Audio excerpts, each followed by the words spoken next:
This whole vision and all its effects the Most High arranged in such a way as to open up the heart of Mary, the deep trenches, open up in the heart of Mary the deep trenches that were required for the foundations of the edifice with which he wished to erect in her, namely, so high a one that it would reach up to the substantial and hypostatic union of the human and divine nature. And as the dignity of Mother of God was without limits and to a certain extent infinite, it was becoming that she should be grounded in a proportionate humility, such as would be without limits, though still within the bounds of reason itself. Attaining the summit of virtue, this blessed one among women humiliated herself to such an extent that the most holy Trinity was, as it were, fully paid and satisfied, and, according to our mode of understanding, constrained to raise her to the highest position and dignity possible among creatures, and nearest to the divinity itself. In this highest benevolence his Majesty spoke to her and said, quote, "My spouse and dove, great is my desire of redeeming man." Excuse me. "My spouse and dove, great is my desire of redeeming man from sin, and my immense kindness is, as it were, strained and waiting for the time in which I shall descend in order to repair the world. Ask me continually during these days, and with great affection for the fulfillment of this desire. Prostrate in my royal presence, let not thy petitions and clamors cease, asking me that the only begotten of the Father descend in reality to unite himself with the human nature." Unquote. Whereupon the heavenly princess responded and said, quote, "Lord and God eternal, whose is all the power and wisdom, whose wish none can resist," Esther 13:9, "who shall hinder thy omnipotence? Who shall detain the impetuous current of thy divinity, so that thy pleasure in conferring this benefit upon the whole human race remain unfulfilled? If perhaps, O my beloved, I am a hindrance to such an immeasurable benefit, let me perish before I impede thy pleasure. This blessing cannot depend upon the merits of any creature. Therefore, my Lord and Master, do not wait, as we might later on merit it so much the less. The sins of men increase, and the offenses against thee are multiplied. How shall we merit the very blessing of which we become daily more unworthy? In thee thyself, my Lord, exists the last cause and motive of our salvation. Thy infinite bounty, thy numberless mercies incite thee. The groans of thy prophets and of the fathers and of thy people solicit thee. The saints sigh after thee. The sinners look for thee, and all of them together call out to thee. And if I, insignificant wormlet, on account of my ingratitude, am not unworthy of thy merciful condescension, I venture to beseech thee from the bottom of my heart to speed thy coming and to hasten thy redemption for thy greater glory." Unquote. When the Princess of Heaven had finished, excuse me, I just woke up and kind of, you know.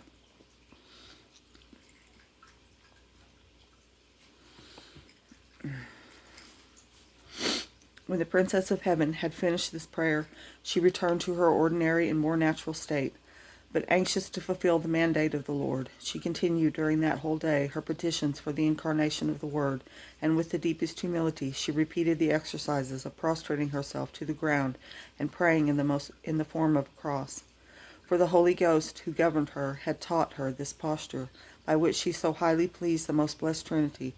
God saw in the body of the future Mother of the Word, as it were, the crucified person of Christ, and therefore he received this morning sacrifice of the most pure Virgin as an advance offering of that of his most holy Son. Instruction which the Queen of Heaven gave me. My daughter, the mortals are not capable of understanding the ineffable operations of the arm of the Omnipotent in preparing me for the incarnation of the Eternal Word. Especially during the 9 days which preceded this exalted sacrament, was my spirit elevated and united with the immutable being of the divinity. I was submerged in the ocean of his infinite perfections, participating in all those eminent and divine effects which are beyond all presentiment of human hearts. The knowledge of creatures communicated to me penetrated into their very existence, so that it was more profound and piercing than that of all the angelic spirits, though their knowledge of creation, on account of the beatific vision, is altogether admirable. Moreover, the images of them all were impressed upon my mind to be used by me according as I desired.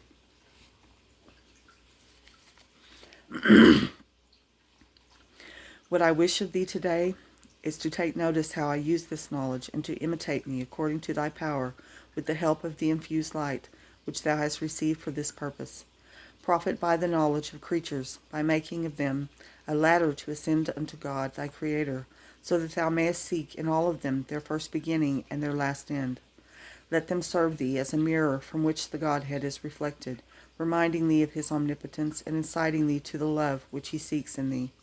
Be thou filled with wonder and praise at the greatness and magnificence of the Creator, and in his presence humiliate thyself to the dust. Shun no difficulty or suffering in order to become meek and humble of heart. Take notice, my dearest, that this virtue of humility was the firm foundation of all the wonders which the Most High wrought in me. And in order that thou mayest esteem this virtue so much the more, remember that all others, it is at the same time the most precious, that of all others.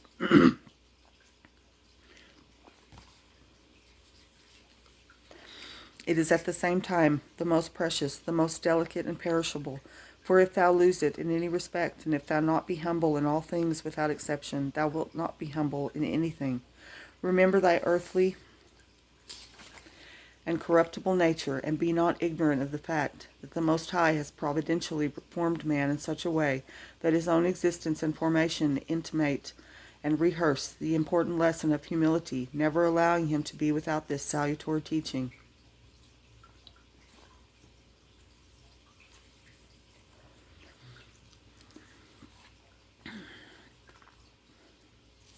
Excuse me.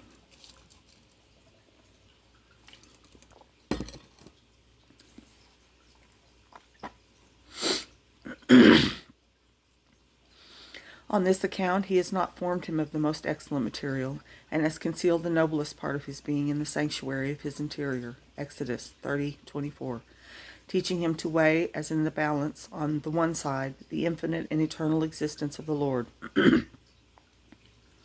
and on the other, his own ignoble material existence. Thus he is to give unto God what belongs to him, and to himself what belongs to his own self. Matthew 22:21.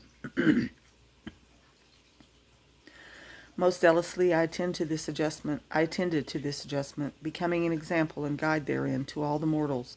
I wish that thou also do it in imitation of me, and that thou zealously study to acquire the humility which pleaseth the Most High and myself, who desire thy true advancement. I wish that thy perfection be built up in the trenches of thy own self-knowledge, in order that the deeper its foundations are laid, to so much the higher and more exalted perfection may rise the edifice of thy virtue. Thus thy will shall find a most intimate conformity with that of the Lord, who looks down from the eminence of his throne upon the humble of the earth. Wow.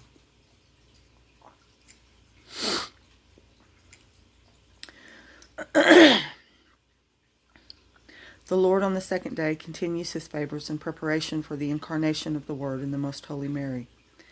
In the first part of this history, Part 1, 2:19, I mentioned that the most pure body of Mary was conceived and perfectly formed within the space of 7 days. The Most High wished to work this miracle in order that this most holy soul might not have to wait so long as the souls of ordinary mortals. He wished it to be created and infused before the usual time, as it also really happened, in order that this beginning of the reparation of the world might have some similarity to the beginning of its creation. This correspondence again took place at the coming of the Redeemer, so that, having formed the new Adam, Christ, God might rest as one who had strained all the powers of his omnipotence in the greatest of his works, and that he might enjoy the most delicious Sabbath of all his delights. And as these wonders necessitated the intervention of the Mother of the Divine Word, who was to give him a visible form, and as she was to unite the two extremes, man and God, it was proper that she should bear relation to both. Her dignity was inferior only to that of God, and superior to all that was not God. To this dignity belonged also a proportionate knowledge and understanding, as well of the highest essence of the divinity as also of the inferior creatures. Following up Following up his intention, the Supreme Lord continued the favors by which he wished to dispose Most Holy Mary for the Incarnation during 9 days, as I have begun to explain. On the second day, at the same hour of midnight, the Virgin Mary was visited in the same way as described in the last chapter. The divine power raised her up by the same elevations and illuminings to prepare her for the visions of the divinity. He manifested himself again in an abstractive manner as on the first day, and she was shown the works performed on the second day of creation. She learnt how, when God divided the waters, Genesis 1:6, some above and others below, establishing the firmament, and above it the crystal, known also as the watery heaven. Her insight penetrated into the greatness, order, conditions, movements, and all the other qualities and conditions of the heavens. And in the most prudent virgin this knowledge did not lie idle, nor remain sterile, for immediately the most clear light of the divinity overflowed in her.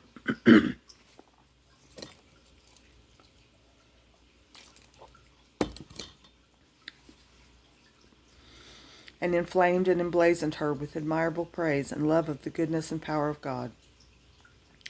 Being transformed, as it were, with a godlike excellence, she produced heroic acts of all the virtues, entirely pleasing to the divine majesty. And as in the preceding first day, God had made her a participant of his wisdom, so on this second day, he made her in corresponding measure, a participant in the divine omnipotence, and gave her power over the influences of the heavens, of the planets and elements, commanding them all to obey her. Thus was this great queen raised to sovereignty over the sea, the earth, the elements, and the celestial orbs, with all the creatures which are contained therein. This sovereignty and supreme power belonged to the dignity of Most Holy Mary on account of the reason mentioned above, and besides for 2 other special ones. The first, because this lady was the privileged queen, exempt from the common law of sin and its consequences. Therefore she was not to be put in the same general class with the insensitive sons of Adam, against whom the Omnipotent armed the creatures. Wisdom 5:18, for vengeance of his injuries, and for the punishment of their frenzy. For if they had not in their disobedience turned against their Creator, neither would the elements nor their dependencies have been disobedient towards them, nor would they have molested them, nor turned against them the rigor and inclemency of their activity. And if this rebellion of the creatures is a punishment of sin, it could not justly extend itself to the Most Holy Mary, who was immaculate and without fault. Nor was it just that she should be less privileged than the angels, who were not subject to these consequences of sin, or deprived of the dominion over the elementary powers. Although Most Holy Mary was of corporal and terrestrial substance, yet she raised herself above all corporal and spiritual creatures, and made herself queen and mistress of all creation. In this, therefore, she deserves so much the higher credit, as it was the rarer and more precious.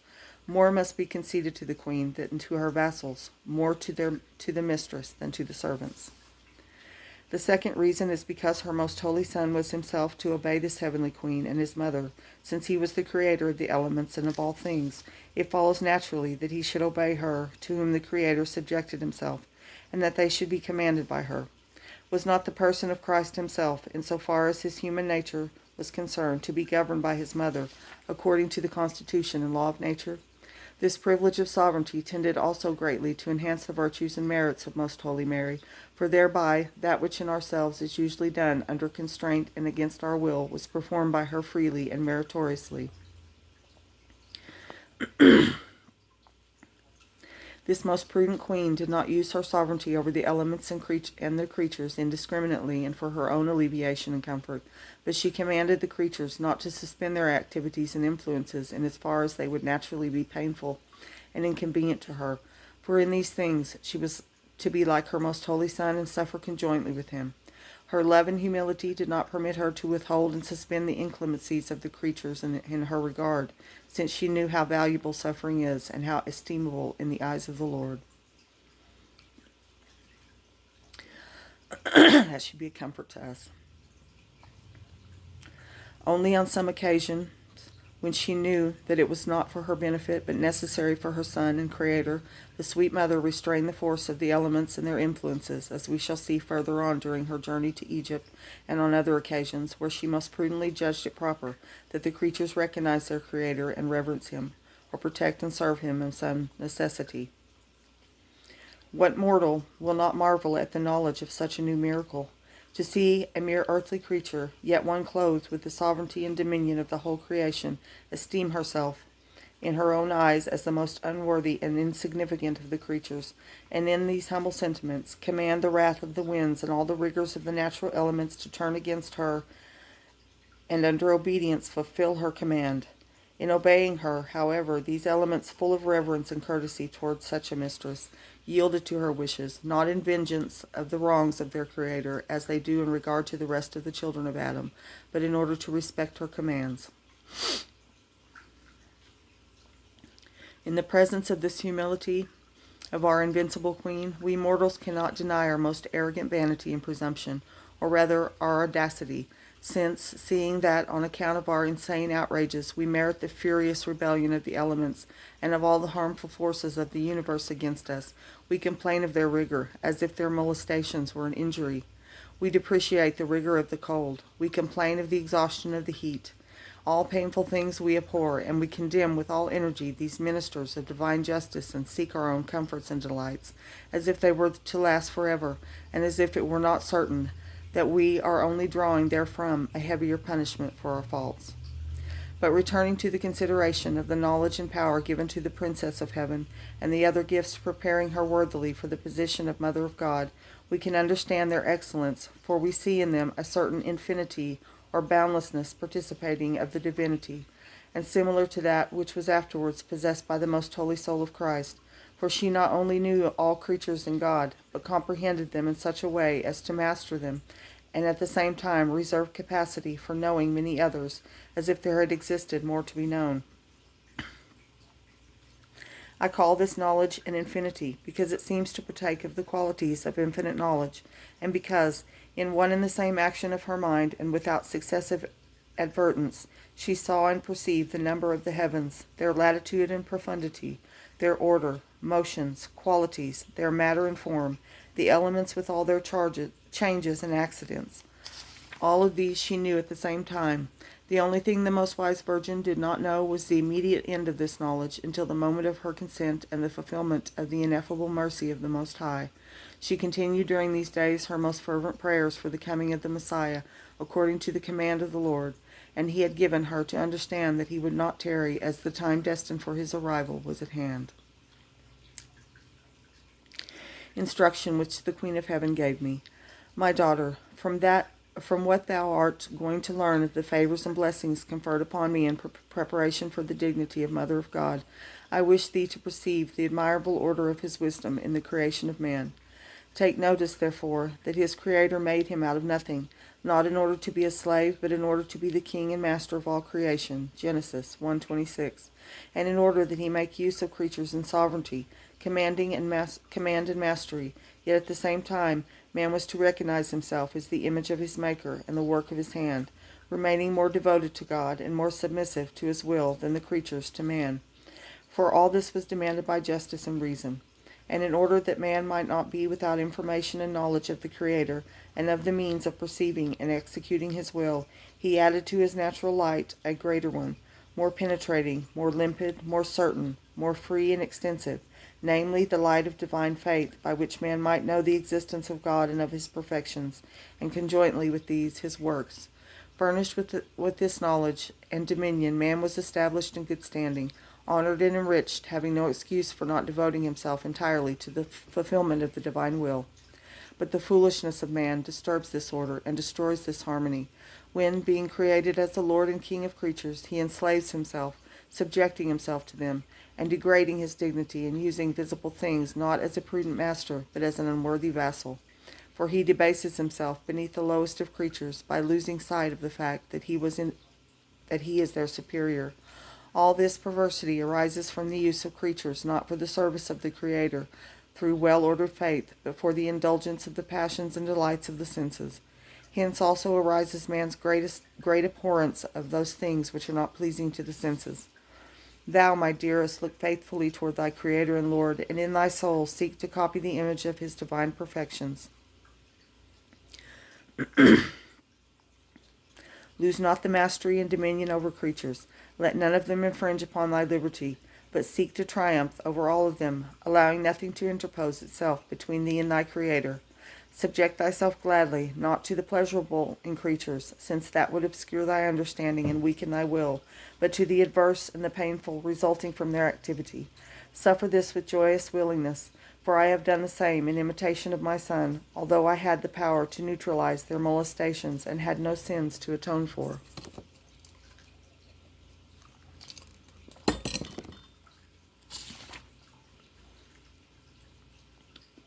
What favors the Most High conferred on Most Holy Mary on the third day of the novena before the Incarnation.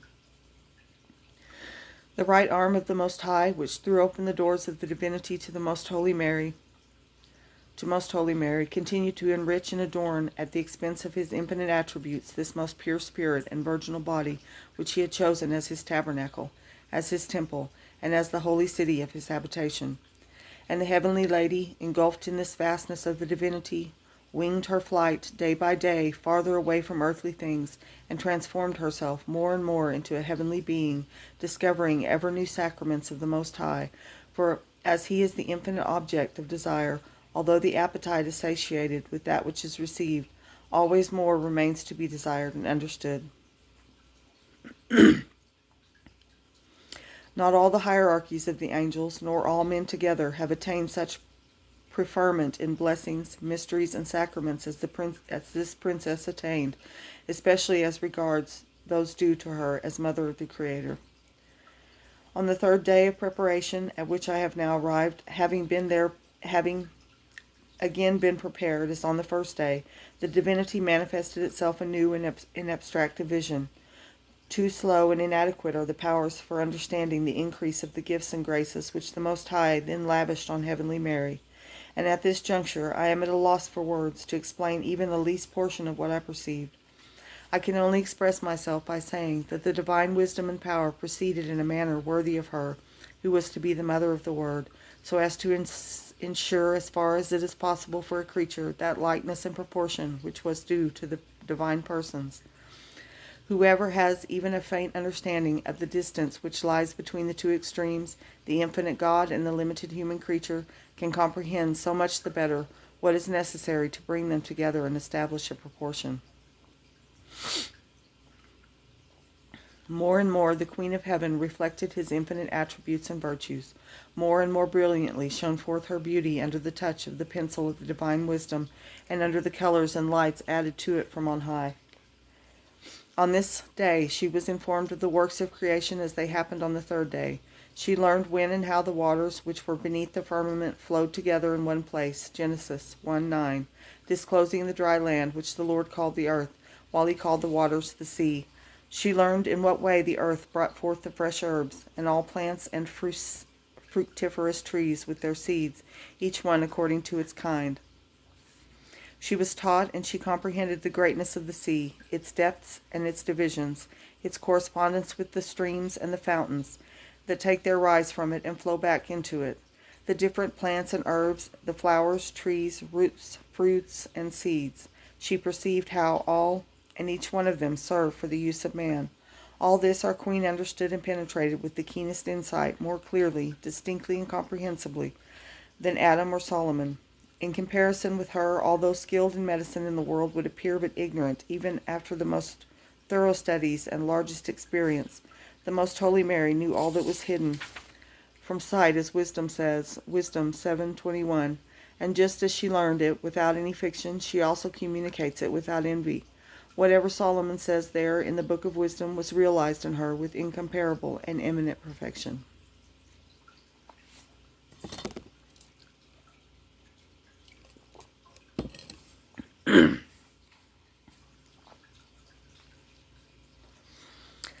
On some occasions, our Queen made use of this science in order to exercise her charity toward the poor and needy, as will be related in the sequence of this history. She had it under perfect control, and it was as familiar to her as the well-trained musician is with his instrument. The same was true of all the rest of the sciences, whenever she found it desirable or necessary to make use of them in the service of the Most High, for she was mistress of all them more perfectly than any of the mortals who ever did excel in any art or science. She was versed in the virtuous qualities and activities of the stones, herbs, and plants, and in her was true what Christ our Lord promised to the apostles and the first Christians, that poisonous draughts would not hurt them. This privilege belonged to the queen as a sovereign, so that neither poison nor any other thing could ever injure her or cause her any harm except with her permission. These privileges and favors the most prudent princess and lady always kept concealed, and she made no use of them for herself, as I have said, desiring not to be deprived of a share in the suffering which had been chosen by her most holy Son. Before conceiving him and becoming his mother, she was inspired with divine knowledge and science concerning the passibility of the Word made flesh. And when she became mother, she saw and experienced this truth in her Son and Lord himself, and therefore she gave a greater license, or rather a more strict command, to creatures to afflict her, since she saw the results of this activity in their own Creator. Hence, as the Most High did not wish his only and chosen spouse to be continually molested by the creatures, even though she herself desired it, he often restrained them and neutralized their operations, so that the heavenly princess, unhindered by them, might occasionally enjoy the delights of the Most High King. There is another special favor which the Most Holy Mary received for the benefit of the mortals on the third day, and in that vision of the divinity. For during this vision God manifested to her in a special way the desire of his divine love to come to the aid of men and to raise them up from all their miseries. In accordance with the knowledge of his infinite mercy and the object for which it was concealed, the Most High gave to Mary a certain kind of participation of his own attributes, in order that afterwards, as the mother and advocate of sinners, she might intercede for them.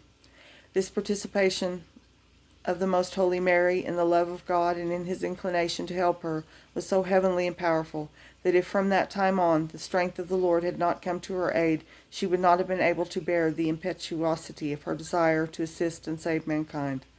Filled with this love and charity, she would, if necessary or feasible, have delivered herself an infinite number of times to the flames, to the sword, and to the most exquisite torments of death for their salvation. All the torments, sorrows, tribulations, pains, infirmities she would have accepted and suffered, and she would have considered them a great delight for the salvation of sinners. Whatever all men have suffered from the beginning of the world till this hour, and whatever they will suffer till the end, would have been a small matter for the love of this most merciful Mother. Let therefore mortals and sinners understand what they owe to Most Holy Mary. From that day on, we can say, the Heavenly Lady continued to be the mother of kindness and great mercy, and for two reasons. First, because from that moment she sought with an especial and anxious desire to communicate without envy the treasures of grace, which she had comprehended and received, and therefore such an admirable sweetness grew up in her heart that she was ready to communicate it to all men and to shelter them in her heart in order to make them participants of the divine love which there was enkindled. Secondly, because this love of Most Holy Mary for the salvation of men was one of the principal dispositions required for conceiving the eternal Word in her virginal womb.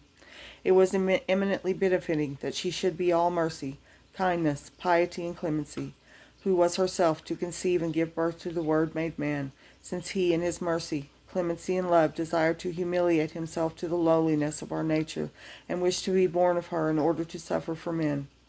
It is said, like begets like, just as the water partakes of the qualities of the minerals through which it flows, and although the birth of Christ originated in the divinity, yet it also partook of the conditions of the mother, as far as was possible, she therefore would not have been suitable for concurrence with the Holy Ghost in this conception, in which only the activity of man was wanting, if she had not been endowed with perfections corresponding to those of the humanity of Christ. The Most Holy Mary issued from this vision with ever-increasing fervor, and during all the rest of the day she occupied herself in the prayers and petitions commanded her by the Lord. The heart of her spouse was wounded with love, so that, according to our mode of thinking, he already longed for the day and the hour when he should rest in the arms and recline at the breast of his beloved. How beautiful. Instruction which the Most Holy Queen gave me. My dearest daughter, great were the favors which the hand of the Most High showered upon me in the visions of the divinity, vouchsafed me during the 9 days before his conception in my womb. And although he did not manifest himself intuitively and altogether unveiled, yet he did it in an exalted manner, and with such effects as are reserved to his wisdom. In the remembrance of what I perceived in this vision, I rose to the true perception of the position which God held in comparison to men, and men in comparison to God. My heart was inflamed with love and was torn with sorrow, for I realized the immensity of his love towards mortals, and their most ungrateful oblivion of his incomprehensible goodness. Many times would I have died at the thought of these extremes if God himself had not comforted and preserved me. This sacrifice of his servant was most pleasing to his majesty, and he accepted it with greater complacency than all the holocausts of the old law, for he beheld my humility and delighted in it very much. Whenever I performed these exercises, he showed great mercy to me and to my people. These sacraments, my dearest, I manifest to thee in order to encourage thee to imitate me, as far as is possible, with thy weak forces, aided by grace. Look upon the works which thou hast learned of, as a pattern and example to be closely followed.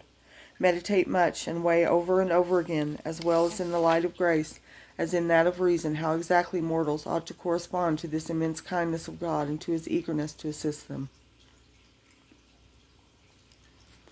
Compare at the same time the heartless obduracy of the children of Adam. I wish that thy heart be softened in affectionate thankfulness towards the Lord, and melted in sorrow at these unhappy proceedings of men. I assure thee, my daughter, that on the day of the general adjustment, the cause of the greatest wrath of the just judge shall be man's most ungrateful forgetfulness of this truth, and the confusion of men on account of this wrath shall be such, that on that day they would of their own accord cast themselves into the abyss of pain, if there were no ministers of divine justice to visit this retribution upon them. In order to avoid such an abominable fault, and in order to forestall such a horrible chastisement, renew in thyself the memory of the blessings which thou hast received at the hands of his love and infinite clemency, and remember that God has distinguished thee in preference to the souls of many generations. Do not make the mistake of considering these great favors and special gifts as conferred on thee for thyself alone. They were conferred also for the sake of thy brethren, for the divine mercy is extended to all men. Therefore the return which thou owest to the Lord must be made first for thyself, and then for thy brethren. And because thou art poor, offer up the life and merits of my most holy Son, and with them all that I have suffered by the forces of my love. Thus wilt thou make thyself pleasing to God, and tender some recompense for the ingratitude of mortals. In all these things exercise thyself repeatedly, many times, remembering in the meanwhile that I thought and felt in similar acts and exercises.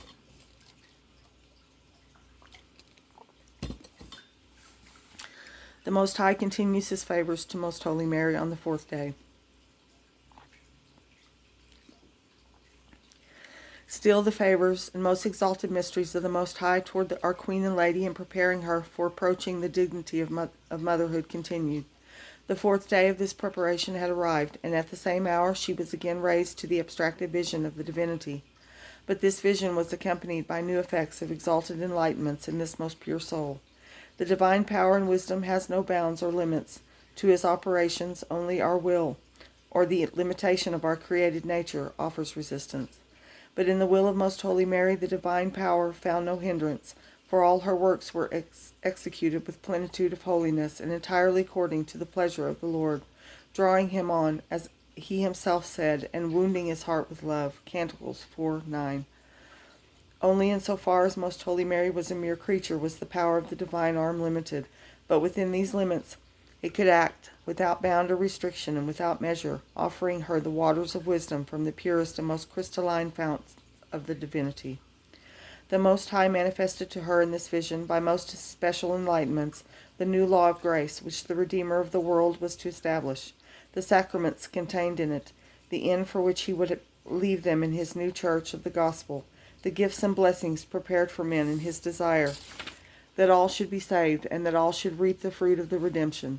And so great was the wisdom which the Most Holy Mary drew from these visions, wherein she was taught by the highest teacher and the Creator of the wise, Wisdom 7:15, that if by any means man or angel could describe it, more books would have to be written of this science of Our Lady than all those which have been composed in this world concerning all the arts and sciences and all inventions of men.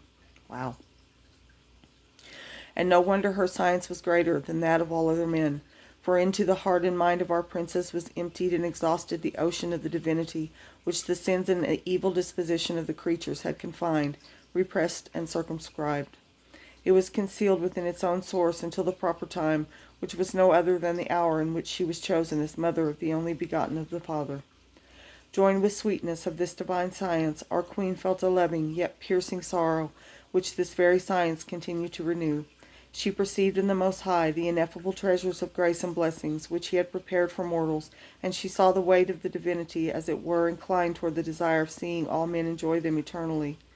At the same time she saw and considered the wicked disposition of the world, and how blindly mortals impeded the flow of these treasures, and deprived themselves of participation of the divinity. From this resulted a new kind of martyrdom, full of grief for the perdition of men, and of the desire of remedying such lamentable loss.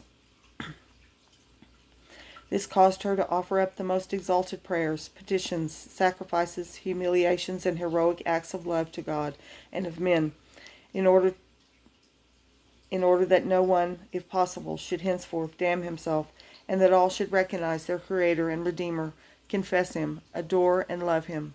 All this took place in this very vision, but as these petitions were of the same kind as those already described, I do not expatiate on them here. In conjunction with therewith, the Lord showed her also the works of creation performed on the fourth day. Genesis 1:14-17.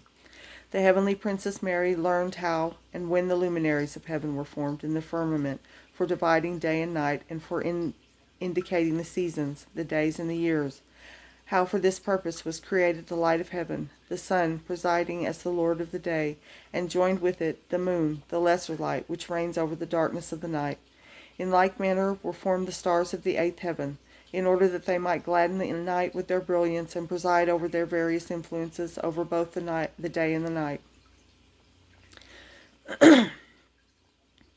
She understood what was the material substance of these luminous orbs, their form, their size, their properties, their various movements, and the uniformity as well as the inequality of the planets. She knew the number of the stars and all their influences exerted upon the earth, both in regard to the living and the lifeless creatures, the effects and changes which they cause in them by these influences. This is not in conflict with what the prophet says, Psalm 146:4, that God knows the number of the stars and has called them by their names. For David does not thereby deny to his majesty the liberty of conceding to a creature that as a privilege which he possesses by nature. It is plain that since this knowledge is communicable, and since it would contribute to Mary's excellence, it should not be denied her. Has he not conferred upon her greater favors, and has he not made her the queen of the stars and of all other creatures? And this knowledge was, as it were, only a sequel of her dominion and sovereignty over the powers, influences, and movements of all the celestial orbs, since they were commanded to obey her as their queen and lady. In consequence of this command which the Lord gave to the celestial orbs in the accordance with the dominion which Most Holy Mary obtained over them, she possessed such power that if she commanded the stars to leave their positions in heaven, they would obey her instantly, and would hasten to the regions which she chose to designate. The same is true of the sun and the planets. All would pause in their course and suspend their operations to execute the command of Mary. I have already said above that sometimes her Highness made use of this sovereignty, for as we shall see further on, it happened a few times in Egypt, where the rays of the sun are exceedingly strong, that she commanded the sun to moderate its heat, and not to molest or fatigue the infant God, its master. And the sun obeyed her therein, causing inconvenience and suffering to her because she wished it, and yet respecting the tender years of the Son of Justice, whom she held in her arms. The same happened also with other stars, and on a few occasions she detained the sun in its course, as I will mention later. Wow. Many other hidden sacraments the Most High manifested to our great Queen in this vision, and what I have said and will say of these mysteries leaves me dissatisfied and with a heart as it were torn asunder, for I see that I can say little of that which I understand, and, in proportion, I understand still less of what really did happen to the Heavenly Lady. Many of the mysteries concerning her are reserved for the last day, when her most holy Son shall proclaim them, since now we are not capable of receiving their revelation. The Most Holy Mary issued from this vision, still more inflamed and filled with the divinity, entirely transformed by the knowledge of God's attributes and perfections, and her advance in virtues kept pace with her progress in divine favors. She multiplied her requests, her fervent desires, and her meritorious works in order to hasten the incarnation of the Word and our salvation.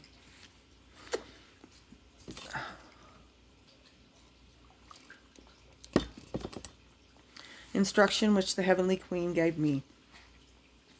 My dearest daughter, I wish that thou busy thyself much in meditating and pondering upon that which thou hast understood of my doings and sufferings at that time, when the Most High gave me such a deep insight into his goodness, which drew him as with an infinite force to enrich men, and when he showed me the want of correspondence and the dark ingratitude of the mortals. When I turned from the consideration of this most liberal condescension of the Most High to the perception and understanding of the foolish hard-heartedness of the sinners, my soul was pierced with an arrow of mortal anguish which remained for life. And I wish to tell thee of another mystery. Many times the Most High, in order to heal the affliction and consternation of my heart in this sorrow, sought to console me by saying, quote, "Accept thou, my spouse, the gifts which the blind and ignorant world in its unworthiness despises and is incapable of receiving and understanding." Unquote. With these words the Most High was accustomed to set free the currents of his divine bounty, which rejoiced my soul more than human powers can comprehend or tongue explain.